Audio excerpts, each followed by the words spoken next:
5 friends, Mark, Lisa, Jake, Emily, and Chris, were excited about their camping trip. They had been planning this adventure for weeks.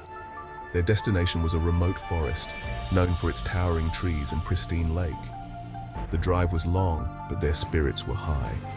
Music filled the car, and laughter echoed through the hills. They couldn't wait to set up camp and enjoy the beauty of nature.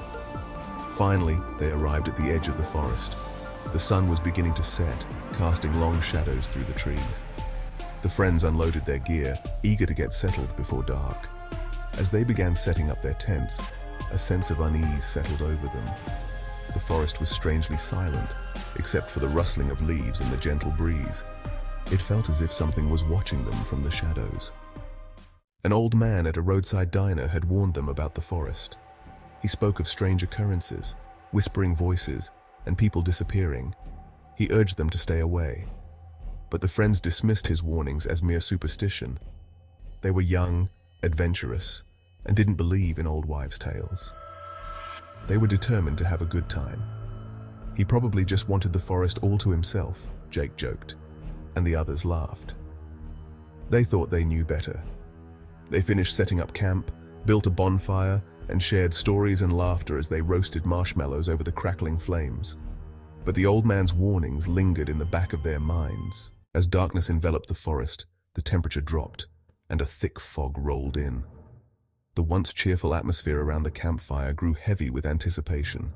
The laughter died down, replaced by nervous whispers. Strange sounds began to echo through the trees, first a low growl, then a high-pitched shriek. Branches snapped and leaves rustled as if something was moving through the undergrowth. "What was that?" Emily asked, her voice trembling. The others shook their heads, their faces pale in the firelight. No one wanted to admit they were afraid. A sudden gust of wind swept through the campsite, scattering embers from the fire.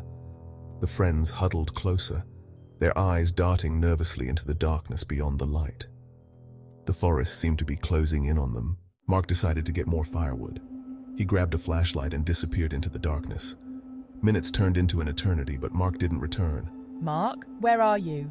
Lisa called out, her voice filled with concern. Only silence answered her. The friends exchanged worried glances. Something was wrong. Then Jake vanished. He had volunteered to look for Mark, but he too disappeared into the darkness. Panic began to set in. The forest was toying with them, picking them off one by one. Emily and Chris decided to stay close together, their backs pressed against a large tree, their eyes scanning the darkness. They felt utterly alone and vulnerable. The forest was alive and it was hunting them. The forest itself seemed to be a living, breathing entity. The trees swayed and creaked, even without a breeze. The shadows seemed to writhe and twist, taking on menacing shapes. "Do you hear that?" Whispers floated on the wind, sometimes close, sometimes far away, but always just out of reach. They were faint and indistinct, but they seemed to be calling their names. The air grew heavy, making it difficult to breathe. A strange energy pulsed through the forest, a malevolent force that sent shivers down their spines. The forest was no longer a place of beauty, but a nightmare they couldn't escape. Chris, where are you?" Emily screamed. Chris was gone, vanished into thin air. She was alone, surrounded by the darkness and the whispering voices. The forest was closing in and she knew she was the last one left. Emily ran. She didn't know where she was going, but she ran blindly through the trees, her heart pounding in her chest. The forest seemed to reach out with grasping branches, trying to trip her, to hold her captive. She stumbled and fell, scraping her hands on the forest floor. Tears streamed down her face. She was lost, alone, and hunted by something she couldn't understand. She never saw the sunrise. I have to get out of here. Emily stumbled out of the forest days later, her clothes torn, her face haggard, her eyes filled with a terror that would never leave her. She was the sole survivor, the only one who had escaped the clutches of the forest that hunts. Emily's tale became a chilling legend, a warning whispered around campfires, a reminder that some places are best left undisturbed, and some warnings are not meant to be ignored. The forest remained, silent, watchful, waiting for its next victims.